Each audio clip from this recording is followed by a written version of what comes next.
The sun rose over Red Creek like a slow, bleeding wound in the sky. It was early spring of 1883, but the land had forgotten green. The hills were scorched red, the earth cracked like old leather, and the wind carried dust that never settled. It lived, it breathed, it coated the tongues of men and horses alike.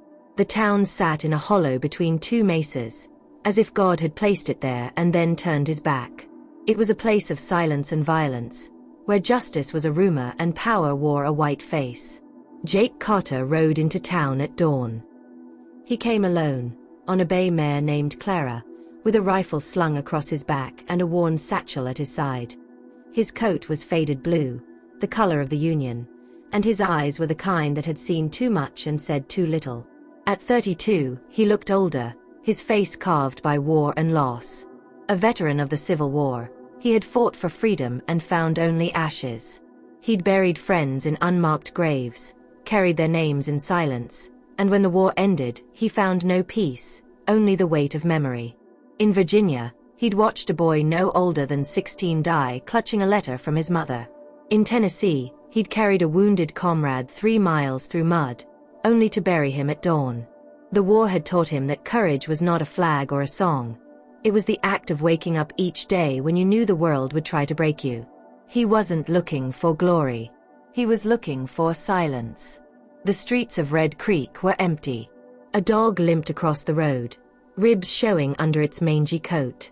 A sign creaked above the saloon, Harlow's Rest. The paint was peeling, the wood splintered.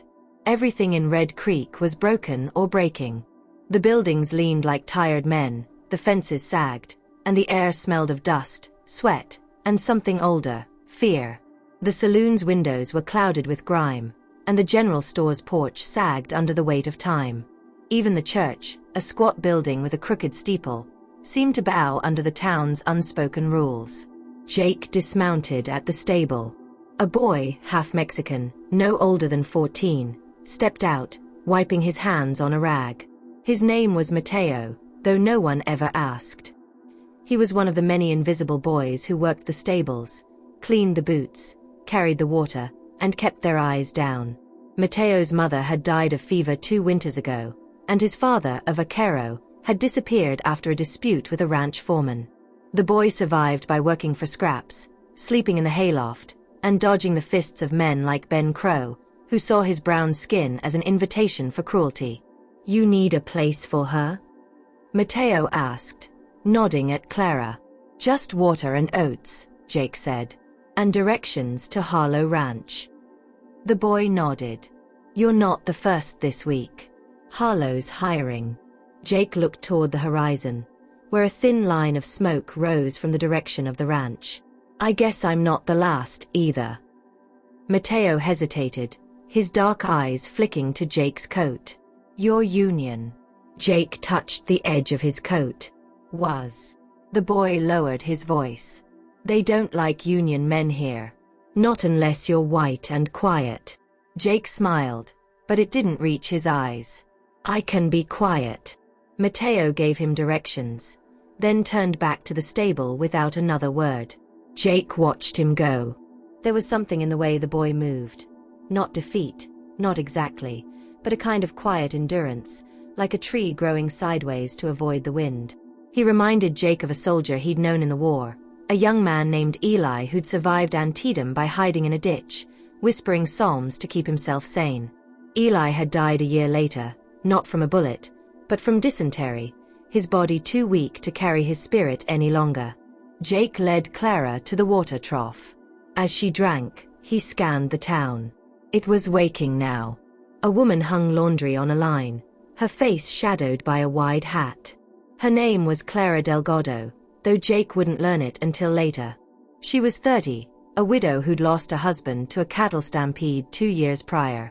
She washed clothes for the ranch hands, her hands raw from lie, her dreams buried with her husband's boots. A man walked past, spitting tobacco into the dust.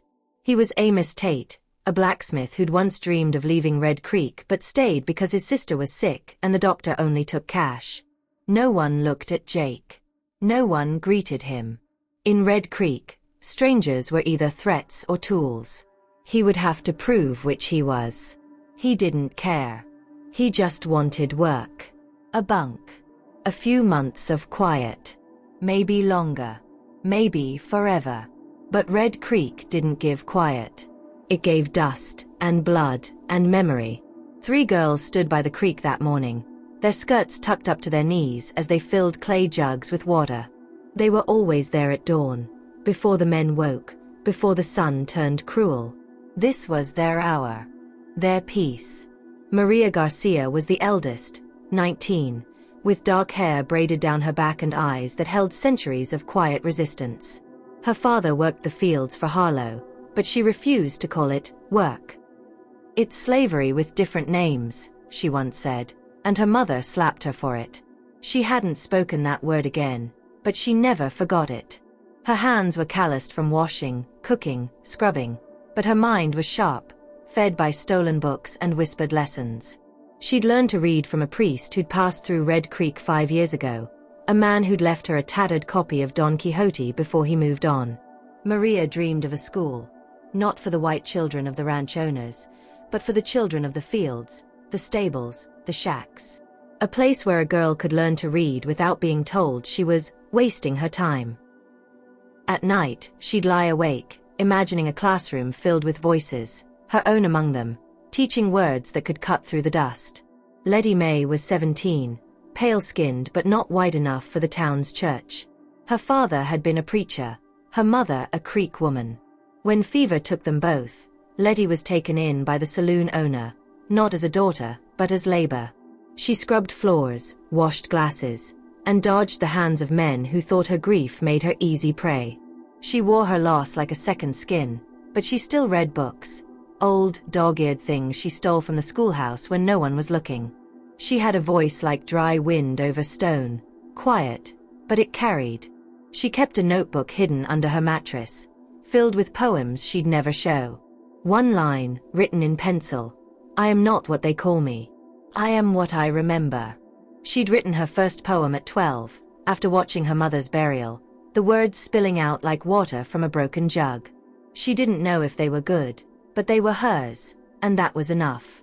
And Esmeralda Ruiz, 18, with a gold hoop in her ear and a voice like smoke and honey, sang as she worked. Old songs from her mother's homeland, learned in a village near Chihuahua before her family fled north to escape bandits.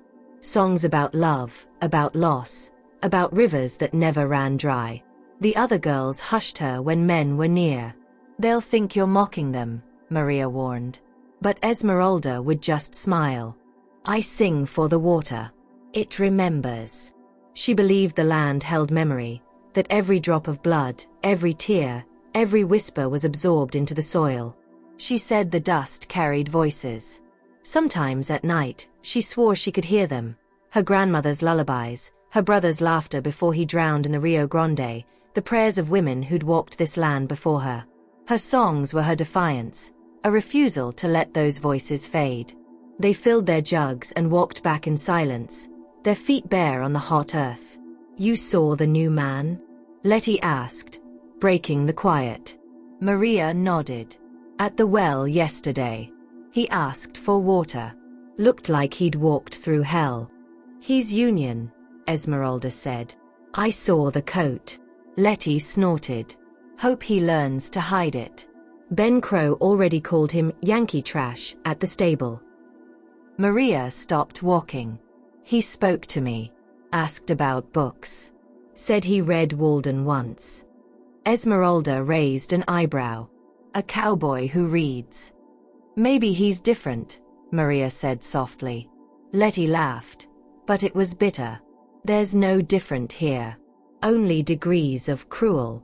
They reached the edge of town, where the houses grew smaller, the fences weaker. Maria's home was a single room with a dirt floor, shared with her parents and 2 younger brothers. Esmeralda's family, her mother, an aunt, and 3 cousins, shared a shack with 2 other families, the walls patched with mud and straw. Letty slept above the saloon, behind a curtain that didn't block the noise of drunken laughter or breaking glass. They parted without goodbye. They didn't need to say it. They'd be back tomorrow. Same time. Same water. Same dust. Harlow Ranch was vast, 10,000 acres of dry grass, cactus, and blood. It sprawled across the valley, its boundaries marked by barbed wire and fear. The ranch house stood on a rise, whitewashed and gleaming, a monument to wealth built on broken backs. The fields were worked by men who owned nothing, the cattle driven by hands who would never taste the beef. It was an empire, and Elias Harlow was its king. He'd come to Red Creek 20 years ago, a carpetbagger from Boston with a knack for turning land into power. He'd bought out smaller ranches, driven off squatters, and paid the sheriff to look the other way. His son, Tom, was a younger version of him. Lean, hungry, with eyes that saw people as property. Jake was hired on the spot. Harlow himself, a man with a black hat and eyes like cold iron, barely looked at him. "You can ride?" Harlow asked, his voice like gravel. "Yes." "You can shoot?" "If I have to." "You follow orders?" "I try."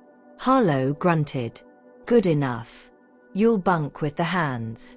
White men first. Then the others." Jake followed the foreman to the bunkhouse. It was long and low, made of rough-hewn wood. Inside, the air was thick with sweat and tobacco. The white cowboys, a dozen of them, sat on bunks or played cards. They fell silent when Jake entered. "New meat," one said. Ben Crow. Tall, broad, with a scar across his lip and cruelty in his grin. Crow had been a boy when the war ended, too young to fight, but old enough to learn hate. His father had died at Gettysburg, and he'd grown up blaming the Union, the freedmen, anyone who didn't bow to men like Harlow. "Where you from, Yank?" "Indiana." "Fought for Lincoln?" "I did." Crow spat. "Figures. You look like a nigger lover." The others laughed. Jake didn't react. He'd heard worse in the war, from men with guns in their hands and death in their eyes. Words were just noise unless they came with a bullet.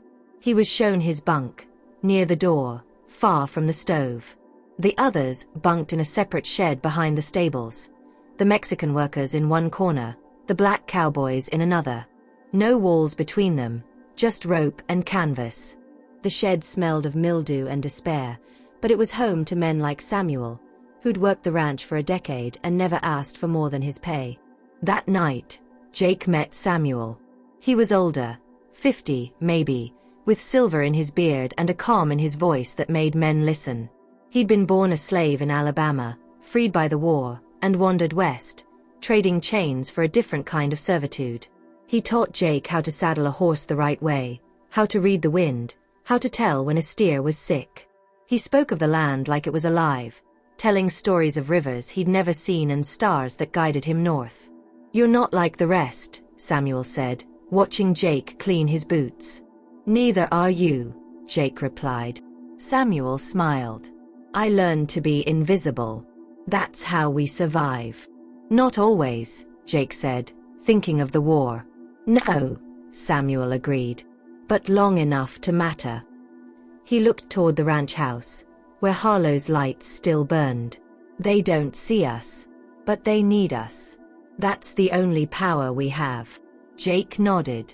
He understood power. He'd seen men die for less. Jake began visiting the well every morning. Not just for water. For Maria. She came alone sometimes, or with her sisters in spirit, Letty and Esmeralda. They didn't trust easily, but Maria saw something in Jake. Not kindness, not exactly. Something rarer. Curiosity without hunger. Most men looked at her and saw a body. Jake looked and saw a mind. "You've read Thoreau?" she asked one morning, holding up a battered copy of Walden. "Years ago. In a prison camp." She sat on the edge of the well. "What did you think?" "He wanted to live deliberately. I just wanted to live." She smiled. "Same thing, maybe." They talked of books, of Mexico, of the stars. She told him her dream, to teach children, to build a school. "Not just for white boys," she said. "For everyone." Jake said, "That'll get you killed here." "I know," she said. "But I'd rather die dreaming than live forgetting." One morning, Letty joined them. She handed Jake a cup of weak coffee, brewed from grounds she'd scavenged from the saloon's trash. "Don't trust Ben Crow," she said. "He watches you." "Watches her?" She nodded at Maria. Jake frowned. "Why?" "Harlow's son wants her. His boy, Tom. He's promised her to him. Maria's father won't fight. He says it's better than the fields." Jake looked at Maria. She didn't flinch. Her father, Juan Garcia, was a broken man, his spirit crushed by years of labor and debt to Harlow. He'd once been a carpenter, building homes in Mexico, but now he bent under the weight of survival, his hands too worn to hold a hammer. "I'll run," Maria said. "Before that day comes." "Where?" Letty asked. Maria looked at the horizon. "North. Maybe Colorado. They say there's schools there. For everyone." Jake said nothing. But that night, he wrote a letter to an old comrade in Denver, Elias Boone, a man who'd fought beside him at Shiloh and now ran a small schoolhouse. "Know anyone hiring teachers?" He wrote. "Smart. Brave. Deserves better." He folded the letter and tucked it into his satchel. He didn't send it. Not yet. The days turned to weeks. Jake worked the ranch, driving cattle, mending fences, learning the rhythms of Red Creek. He kept his head down, but his eyes were open. He saw the way Harlow's men treated the Mexican and black hands: shorter pay, harder tasks, no mercy for mistakes. He saw the fear in the eyes of the women who served meals in the bunkhouse, their hands trembling as they passed plates to men like Crow. He saw the children, barefoot and hungry, who ran errands for pennies while their parents toiled. One evening, Jake met Clara Delgado at the well. She was washing sheets, her hands red and raw. She didn't look up until he spoke. "You need help with those?" he asked. She glanced at him, wary. "I manage." "I know," he said. "But I'm offering." She hesitated, then handed him a wet sheet. They worked in silence, hanging the laundry on a line strung between two mesquite trees. When they finished, she spoke. "You're the union man," she said. "Heard Crow talking. He don't like you." "He don't like much," Jake said.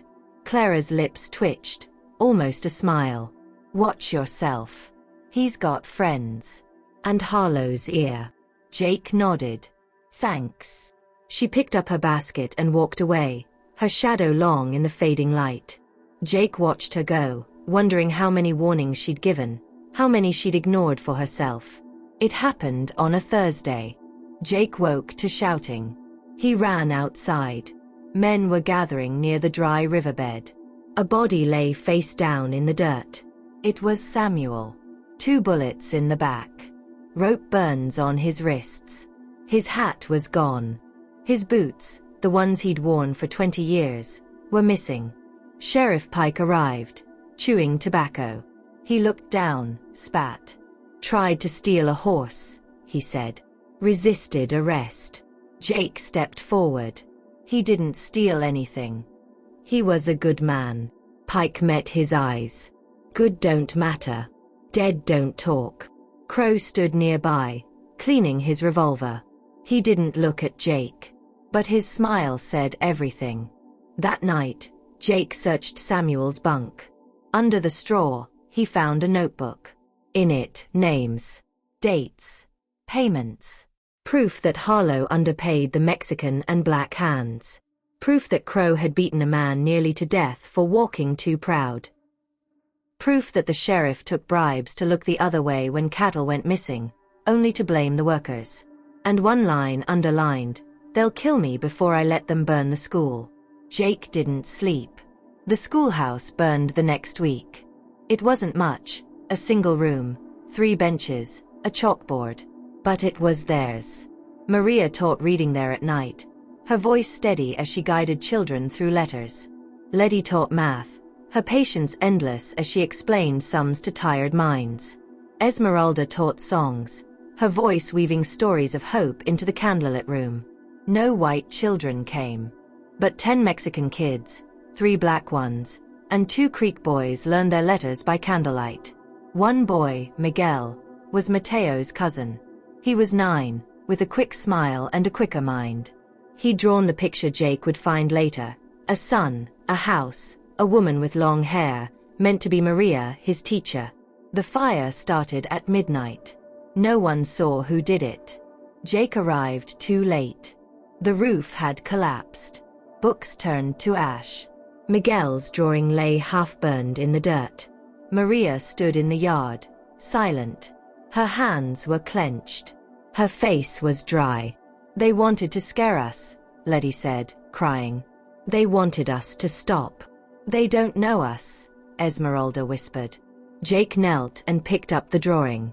"We rebuild," he said. Maria looked at him. "With what?" "They'll burn it again." "Then we burn them," Jake said quietly. No one laughed. The next day, Jake went to Amos Tate, the blacksmith. Amos was a big man, his hands scarred from years at the forge. He'd been in Red Creek since he was a boy, and he knew its secrets. "You heard about Samuel?" Jake asked. Amos nodded, not looking up from his work. "Heard he stole a horse." "He didn't," Jake said. "I have proof." Amos stopped hammering. "Proof don't mean much here." "It could," Jake said. "If enough people listen." Amos wiped sweat from his brow. "You're stirring a hornet's nest, Yank. You know that." "I've stirred worse," Jake said. Amos didn't smile. "Samuel was my friend. But I got a sister to feed. You want my help? You better have more than words." Jake showed him the notebook. Amos read it slowly, his lips moving as he traced the names and numbers. When he finished, he handed it back. "You show this to Pike, he'll kill you," he said. "You show it to Harlow, same thing." "Then who?" Jake asked. Amos looked toward the creek, where the girls were filling their jugs. "Them. They're the only ones who'll listen." Jake began asking questions. He showed the notebook to the sheriff. Pike tore it up. "You want to die for a dead nigger?" he asked. He went to Harlow. Harlow laughed. Samuel was stealing. He got what he earned. Jake knew then, the law here wasn't justice. It was ownership. So he went to the hands. The white cowboys turned away. "Not our fight," one said. But the others, the Mexicans, the black men, listened. "We have names," Jake said. "We have proof. If we stand together." "And say what?" asked a Mexican worker, Javier, whose brother had been whipped by Crow for spilling a bucket of grain. "That the boss lies? That the sheriff kills? They'll hang us all." "But if we don't," Jake started. "We die anyway," said an old black cowboy, Isaiah, who'd lost an eye to a branding iron years ago.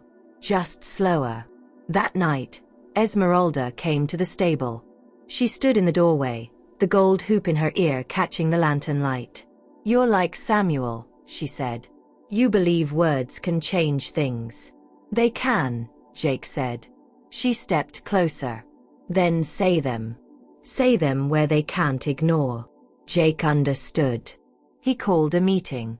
Not at the saloon. Not at the ranch. At the ruins of the schoolhouse. Men came, black, Mexican, a few white hands who still had shame. Women too. Maria, Letty, Esmeralda, Clara Delgado. Even Amos, standing at the back, his hammer resting on his shoulder. Jake stood on the remains of the porch, the notebook in his hand. "This is what they left," he said. "A dead man. A burned school. Lies." He read the names. The dates. The proof. When he named Ben Crow, Crow stepped forward. "You lying son of a..." he started. Jake didn't flinch. "You killed Samuel. You burned the school. And you think you'll walk away?" Crow drew his gun. But before he could fire, a voice rang out. "No." Maria stepped forward. Behind her, Letty and Esmeralda. Then Clara Delgado, her hands still raw from washing. Then Javier's wife, Rosa, who'd lost a child to fever because Harlow wouldn't pay for a doctor. Then children, including Miguel, clutching a new drawing he'd made that morning. "You don't get to decide who lives," Maria said. "Not here. Not ever." The crowd grew silent. Jake looked around. For the first time, he saw not fear, but fire. The next day, the sheriff came. He didn't arrest Crow. He arrested Jake. "Inciting violence," he said. "Disturbing the peace." The real charge: being dangerous. They beat him in the jail. They broke 2 ribs. They left him in the cell with no water. But word had spread. That night, someone left a jug at the cell door. Inside, water, bread, and a single wildflower. Maria's hand. The trial lasted 10 minutes. "You're banished," the judge said. "Leave Red Creek by dawn. Never return." Jake nodded. He walked out of town at sunrise. Clara was waiting, saddled. Mateo had cared for her, brushing her coat until it shone. At the edge of town, 3 figures stood by the creek. Maria, Letty, Esmeralda. They said nothing. They didn't need to. Maria handed him a book. Walden. Letty gave him bread and herbs. Esmeralda sang. One line, soft and clear. "Though I am not ready for death, I am ready to live."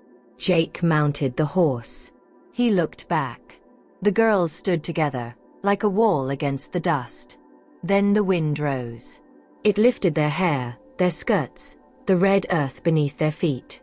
And when Jake turned the last time, they were gone, swallowed by the storm. Jake rode north. He didn't look back. But in his satchel, the book, the herbs, the half-burned drawing of a girl with long hair. And in his heart, a name.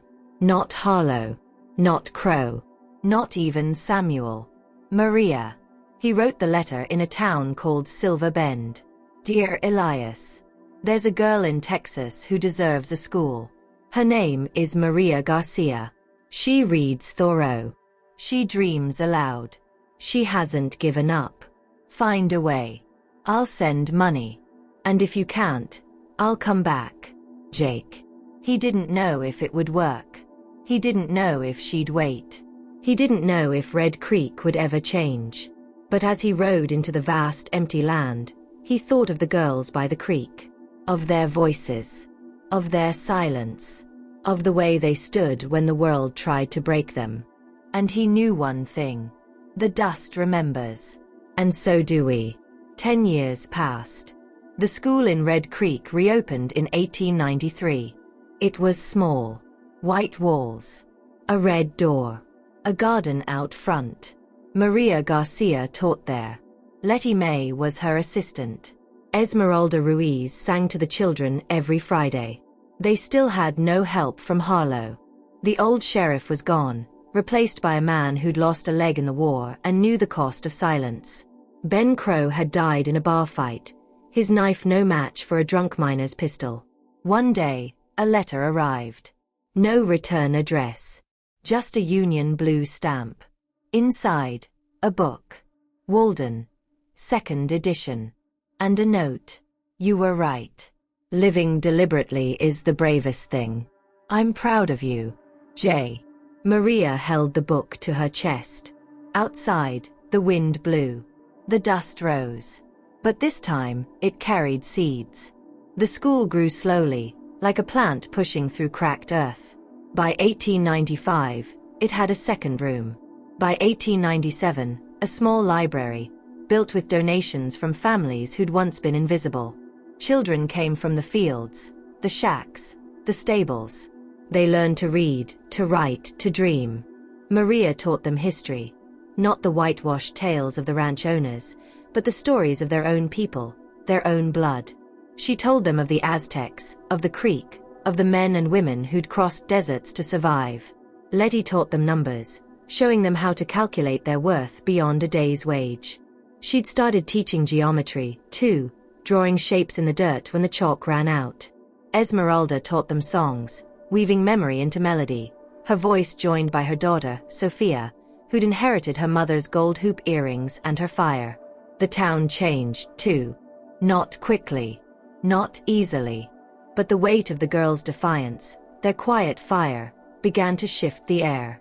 New families arrived, some white, some not, who saw the school and stayed.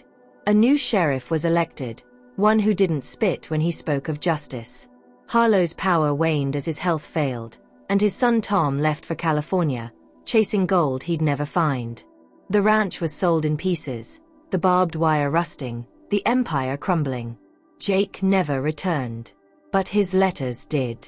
They came every year, postmarked from places like Cheyenne, Santa Fe, Missoula. Each held a small sum of money, never much, but enough to buy books, pencils, a new chalkboard. Each held a note, always short, always signed J. Keep teaching. They can't burn your mind. You're stronger than this place. The dust remembers you. Maria kept them in a wooden box under her bed. She never spoke of them, not even to Letty or Esmeralda. But sometimes, at night, she'd read them by candlelight, tracing the words with her finger. She wondered where he was. Had he found a home, a family, or was he still riding, carrying Red Creek's weight in his satchel? She felt him in the wind, in the laughter of children reading their first sentence, in the stubborn green that pushed through the red earth. One autumn, a stranger came to Red Creek. Not Jake, but a woman named Eliza Boone, Elias's sister. She was a teacher from Denver, her hair gray but her eyes sharp. She carried a satchel full of books and a letter from her brother. "Jake Carter sent me," she said to Maria. "He said you're building something here. I want to help." Eliza stayed for a year, teaching the older children literature. System, Eliza Boone stayed for a year, teaching the older children alongside Maria. She brought with her new books, teaching methods honed in Denver, and a quiet determination to see the school succeed. She taught the children how to write essays, how to argue their thoughts clearly, and how to question the world around them. When she left, she gave Maria a copy of the Scarlet Letter, saying, "This one's for you. It's about a woman who didn't break." Maria read it in one night, her candle burning low. She thought of Hester Prynne, standing alone against a town that judged her, and felt a kinship she couldn't name.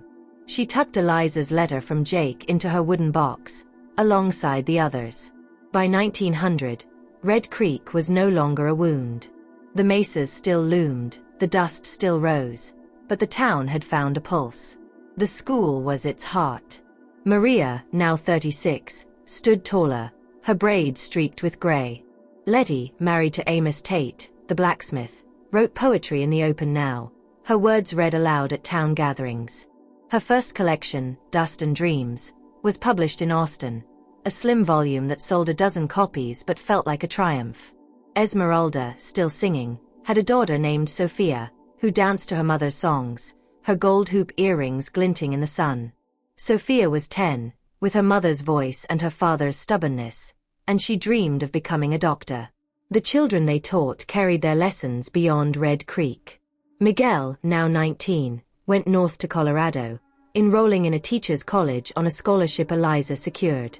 He wrote to Maria every month, his letters filled with stories of snow and books and ideas that made her heart ache with pride. Other children stayed, building homes, planting gardens, defying the dust. They carried names like Garcia, Ruiz, May, names that no longer bent under the weight of Harlow's empire. One spring morning, a stranger rode into town. He was young, no older than 20, with eyes like Jake's, steady, quiet, seeing too much. His name was Daniel Carter, and he was Jake's nephew, the son of his sister who died in childbirth. He carried a package wrapped in brown paper. "For Miss Garcia," he said, handing it to Maria. Inside was a book. Not Walden this time, but Leaves of Grass. Tucked between its pages was a letter. "Maria, I'm old now. Too old to ride. But I heard about your school. I heard about the children. I heard about you. You were right. Living deliberately is the only way. I'm in Oregon. There's a river here that never runs dry. It sings, like your friend. Keep going. Jake." Maria smiled. She looked at the children playing in the schoolyard, at Letty writing on the chalkboard, at Esmeralda teaching Sophia a new song. She thought of the creak of the dust, of the fire that had tried to break them. And she knew. The land remembers. Not just the blood, the tears, the ash, but the seeds, the voices, the names. And so did she. Years later, in 1910, Maria received a final letter. It was postmarked from Oregon, written in a trembling hand. Maria, the river still sings. But I'm fading. I saw your school in a newspaper. They called it a miracle. They don't know the half of it. You were the miracle. You, Letty, Esmeralda, the children. I never forgot Red Creek. I never forgot you. Live deliberately. Jake. Enclosed was a photograph of an old man sitting by a river, his face lined but his eyes still sharp. Maria held it to her chest, her breath catching. She walked to the schoolyard, where Sophia, now 17, was teaching a group of younger children to read. Letty was there, her second book of poems in progress, her husband Amos carving a wooden sign for the school's new library. Esmeralda stood by the creek, singing to a group of toddlers, her voice unchanged by time. Maria looked at the photograph one last time, then tucked it into her pocket. The wind blew, carrying seeds. The dust rose, but it no longer choked. Red Creek had changed. And so had she.